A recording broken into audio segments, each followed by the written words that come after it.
महेश नंदन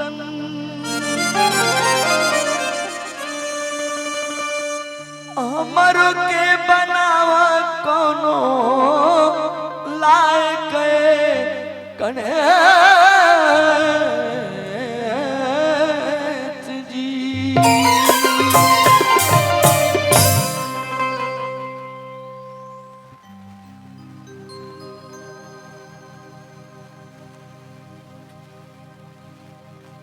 चलिए मिक्की भाई के वो आदेश कहे चाहे फरमाइश से वो फरमाइश बाकी यही भजन से शुरू करें। चलिए भावा दर्शन ला झिझियाई और भूखे ना दिन रही जाए माई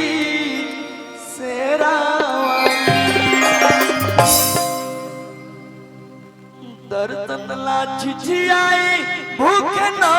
दिन रह जाए माई तेरा माटी की मूर्ति में से प्रगट हो जाए माई तेरा माटी की मूर्ति में से प्रगट हो जाए माई तेरा झिझियाई भूखे नौ दिन रह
और भावा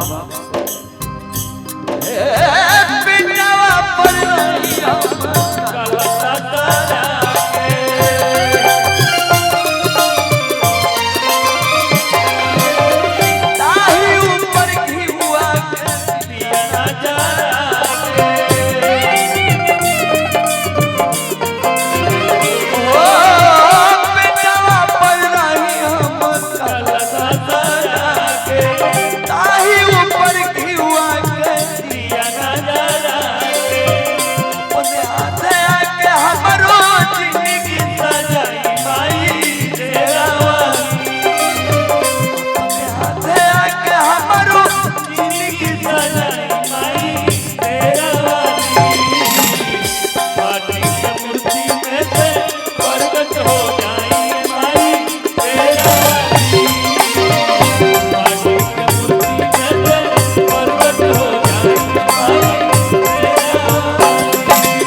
प्रगट हो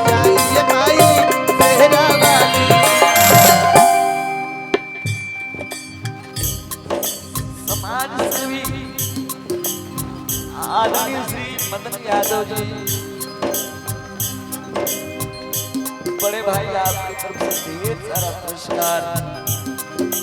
यथोचित सम्मान बा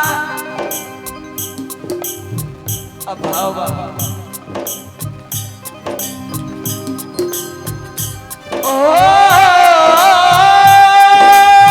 रात दिन रही सेवले दुआरिया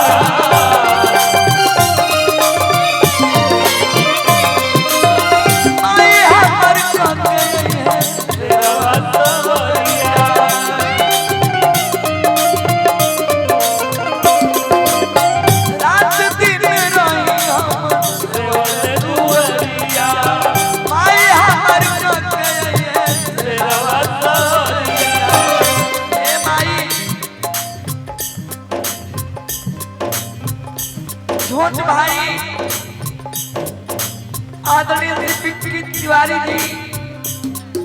जिकरा सौजन्य से आज यहाँ आवे के सौभाग्य मिलल ढेर सारा पुरस्कार बा